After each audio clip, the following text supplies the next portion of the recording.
গুম খুন থেকেও বড় অপরাধ বলে মন্তব্য করেছেন আইন উপদেষ্টা ডক্টর আসিফ নজরুল। গুম ও বিচার বহির্ভূত হত্যাকাণ্ডের সঙ্গে জড়িতদের বিচার করতে অন্তর্বর্তী সরকার প্রতিজ্ঞাবদ্ধ বলে জানান তিনি। সকালে রাজধানীর একটি হোটেলে আয়োজিত এক আন্তর্জাতিক সেমিনারে তিনি এই মন্তব্য করেন। গুম প্রতিরোধে এশিয়ান ফেডারেশন এফাট এর ৮ম কংগ্রেস উপলক্ষে আন্তর্জাতিক এই সেমিনারের আয়োজন করে মানবাধিকার বিষয়ক সংগঠন অধিকার। এতে অংশ নেন দেশ বিদেশের মানবাধিকার কর্মী এবং গুম কিংবা বিচার বহির্ভূত হত্যার শিকার মানুষের স্বজনরা।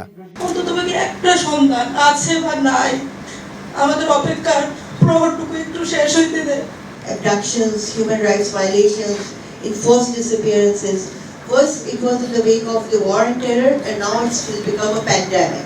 সেমিনারে অ্যাটর্নি জেনারেল আসাদুজ্জামান গুম, খুন ও বিচার বহির্ভূত হত্যা বন্ধে কঠোর আইন করার তাগিদ দেন। This kind of crime against humanity should be given the topmost priority in dealing with the matters, so that nobody in future can dare to do this kind of crimes. Breakfast, tiffin কিংবা snack টাইমে মজাদার আয়োজন মানে all time bread. অনুষ্ঠানে মানবাধিকার রক্ষা করে মানুষের নিরাপদ জীবনের নিশ্চয়তার কথা বলেন অধিকারের অন্যতম প্রতিষ্ঠাতা ও শিল্প উপদেষ্টা আদিলুর রহমান খান।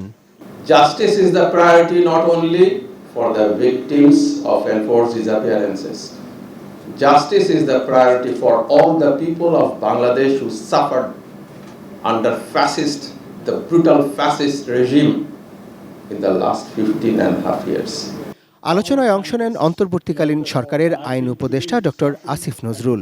তিনি আওয়ামী লীগ সরকারের ১৫ বছরে গুম, খুনসহ নানা অপরাধের বর্ণনা দিয়ে বলেন, এ ধরনের অপরাধ যারা ঘটিয়েছে তাদের শাস্তি নিশ্চিত করতে কাজ করছে বর্তমান সরকার। আমরা এগুলি অবশ্যই আইন করার উদ্যোগ নিব এবং এটার মধ্যে ক্ষতিপূরণ হোক, এই লিগাল যে প্রবলেমগুলো আছে, অ্যাক্সেস টু ব্যাংক অ্যাকাউন্ট আর ইনহেরিটেন্স, এগুলিকে রিজলভ করার চেষ্টা করব। আমাদের আন্তরিকতা নিয়ে কোনো সন্দেহ রাখবেন না, শুধু এটুকু দাবি করি, আমাদের সক্ষমতার ঘাটতি থাকতে পারে, কিন্তু আমাদের আন্তরিকতা আর সাহসের কোনো অভাব নেই। আমরা এটা শেষ দেখে ছাড়ব। Arafat Siddiqui, ATN news, Dhaka.